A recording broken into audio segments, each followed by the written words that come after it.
이재명 대표께서 처음 말씀하신 발언이 큰 화제입니다. 그리고 뒤에서는 언론이 절대 보도 안 하는 준성맘에 대해 보고드립니다. 먼저 이재명 대표 말씀 보시고 이어가 보겠습니다. 네, 지금 와서 얘기지만 우리 그때 당시 내부 조사로는 그냥 0.1%고 편차는 고려하지 않고 우리가 이기는 지역으로 추측되는 데가 지역구만 181개인가 그랬어. 최대를 많이 올릴 때가. 근데 이게 그 선거 그러니까 사전투표 끝난 다음에 엄청나게 많이 올라온 거예요. 근데 이게 막판에 하루 이틀 전에 팍 꺼지는 게 느껴졌어요. 근데 그때는 조사를 안 했는데 선거 전날 선거 당일 그럼 조사 안 하잖아요. 어쨌든 그러면 이런저런 변수들도 있고 그래서 팍 꺼진다 근접해진다 이런 걸 느꼈는데 일단 출구조사 결과가 무지하게 잘 나왔잖아요.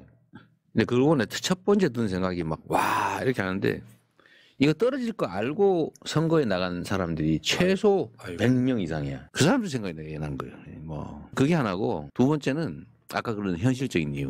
지역구 181개에다가 비례에다가 뭐 이래 합치면 200한 5석까지 나오는 거예요. 근데 마지막 출구조사가 거의 비슷했었어요. 이렇게 비례를 합치면 대개 200석 위로 왔다 갔다 하는 그렇게 나온 거잖아요. 근데 내가 보면 아닌 것 같아. 우리가 조사한 거는 넘는데 마지막 하루 이틀의 분위기가 확 좁혀지는 느낌이 있단 말이에요. 이게 얼마나 영향을 미칠지도 알 수가 없고 그래서 박수를 칠 수가 없었어. 네, 공감합니다. 정말 아쉽습니다. 200석만 넘었으면 지금 명태균 건으로 국짐의 주요 정치인들도 마찬가지로 골로 갔을 겁니다. 관련해 오늘 SNS에서 가장 화제가 된 분석 보시고 이어가 보겠습니다. 사실상 저 그래프를 그대로 썼다라고 지금 의혹 제기가 된 거예요. 왜냐하면 실제로 뉴스토마토에서 보도할 때는 그래프의 배경색이 흰색입니다. 화면에 그래프를 띄워서 보여줄 때는 이준석 내 단체 채팅방에 있었던 것처럼 회색으로 배경이 돼 있어요. 이것도 이상하고 아까 말씀드렸던 좌우의 라인이 안 봤습니다. 위쪽 그래프하고 아래쪽 그래프에 라인이 딱 떨어지게 안 돼 있어요. 왜냐면 원래 보도 자료에는 이걸 하나로 연결해 놨기 때문에 그냥 쭉 보이게 되어 있거든요. 그리고 또 하나 중요한 포인트가 뭐냐면 실제로는 윤석열 신당을 넣고 조사한 게 먼저 나오게 보도자료에 배치가 돼 있었어요. 왜냐면 대통령이니까. 대통령이 신당을 만들면 그걸 먼저 조사했겠죠. 얘네 입장에서 개혁신당 입장에서는 자기네가 중요하니까 순서를 바꾼 거예요. 그래서 이준석 내가 공개한 그래프에는 위쪽에 이준석, 유승민 신당이 들어가 있고 아래쪽에 윤석열 신당이 들어가 있습니다. 그리고 뉴스쇼에서 그날 방송한 화면에는 이준석 내께 위로 들어가 있어요. 그러면 너무 똑같잖아. 물론 오늘 이제 김현정의 뉴스쇼 제작진 쪽에서 커뮤니티에 글을 올려가지고 해명을 했어요.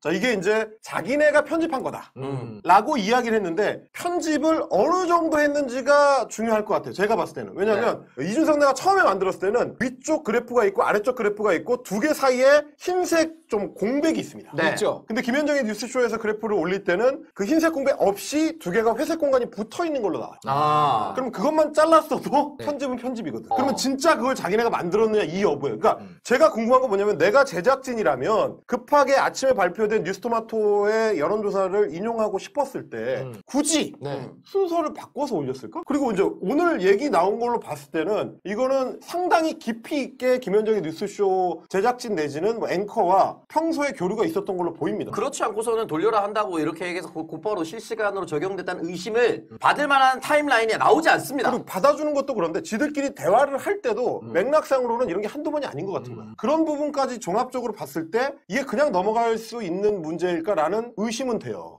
왜냐면 뭐 저도 지금 뭐 방송을 7, 8년째 패널로 하고 있고 그 전에는 제가 15년을 제작진으로 방송 작가 제작진으로 일을 했는데 라디오 프로그램도 여러 개를 했고요. 근데 한 번도 상상해 본 적이 없는 일입니다. 단 한 번도 상상해 본 적이 없어요. 그냥 있을 수가 없는 일이에요. 이게 진짜 있을 수가 없어요. 그러니까 예를 들면 뭐 저나 뭐 우리 이제 그 뭐 백재욱 선수나 뭐 오창수 선수처럼 본인이 프로그램 패널로 참여하는 뉴스하이킥에 가는데 내 코너에서 어떤 질문이 들어갔으면 좋겠다. 내 코너에서 이거 얘기하고 싶다. 그건 하죠. 내가 준비해서 하는 거니까. 근데 내가 안 나오는데 이를테면 이준석이 출연하는데 내가 그날 아침에 그걸 라이브로 모니터링을 하면서 저기서 물어봐야 되는데 뭐 종배형한테 뭘 보내. 아니면 뭐 김현정 앵커한테 뭘 보내. 톡을 보내가지고 이거 질문해 주세요. 저 새끼 저 거짓말하고 있어요. 뭐 이런 거. 아니면 아니 5,500만 원이 중요한 게 아니라 왜 저 대표한테 보고도 안 하고 과정도 안 거치고 그냥 맘대로 결정해 이거 물어봐 주세요. 이런 거를 바로 친다고요? 빈번했다라고 우리가 유추해 볼 수밖에 없는 게 예를 들어서 처음이다. 한 번도 안 했다라면 이거 지금 실시간으로 김현정 뉴스쇼에 나오고 있는데 이거 언급했으면 참 좋고 이렇게 해야지 한 번도 시도하지 않은 상태지. 보내볼까? 그게 되올까? 처음 시도하는 게 되지. 근데 뿌리자, 돌리자, 얘기하자, 제작진에게 줘. 이거는 말씀하셨다시피 처음이 아닐 수밖에 없는 멘트들이에요. 어떻게 이게 가능하냐는 겁니다. 그러니까 평소에 그랬다는 거고 저는 더 문제는 뭐냐면 이렇게 되면 그냥 특혜를 주는 거거든요. 아, 그럼요. 특정 정치인한테 나랑 대치하고 있는 정치인이 나왔을 때 사실상 내가 공격하는 것처럼 만들 수 있는 거잖아요. 저 사람이 하는 말 하나하나를 트집 잡거나 하나하나 꼬투리 잡아서 그 자리에 없는 상태에서 공격할 수 있게 되는 거야. 그러면 다른 정치인들은 그걸 해본 적이 없기 때문에 저는 본 적이 없거든요.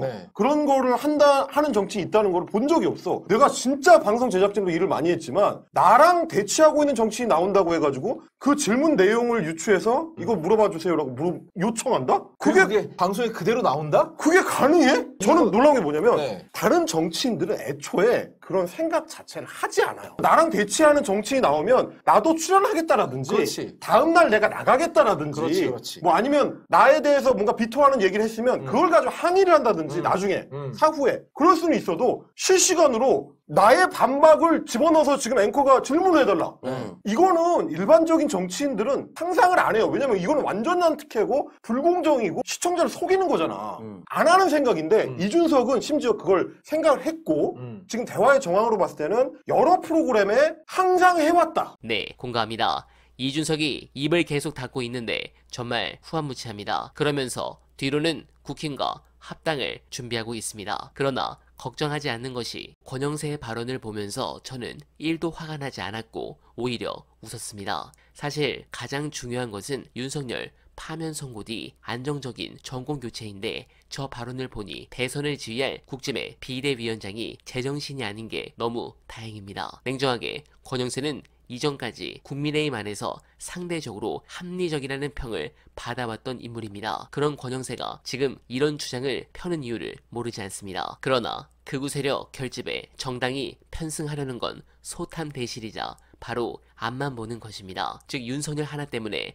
정당 자체가 망가지고 있는 것입니다. 또한 윤은 탄핵 재판에서 자신이 내린 명령을 부인하고 책임을 전가함으로써 군 지휘관들에게 깊은 상처를 남겼습니다. 만에 하나 북한 또는 일본, 중국과 뜻하지 않은 충돌이 생겨 상대 지역을 타격해야 하는 상황이 올 때 누가 국군 통수권자인 대통령을 믿고 이 명령을 주저없이 수행하려 들겠습니까? 제발 빨리 윤석열을 파면해야 합니다. 제 개인적인 생각은 3월 초 아니면 중순인데 중순이면 너무 길고 그 사이에 나라가 어떻게 망가질지 모릅니다. 제발 단 하루라도 빨리 헌재가 결단을 내려 속도를 내주길 간절하게 바라며 어나바는 오늘도 최선을 다하겠습니다. 여러분 고맙습니다.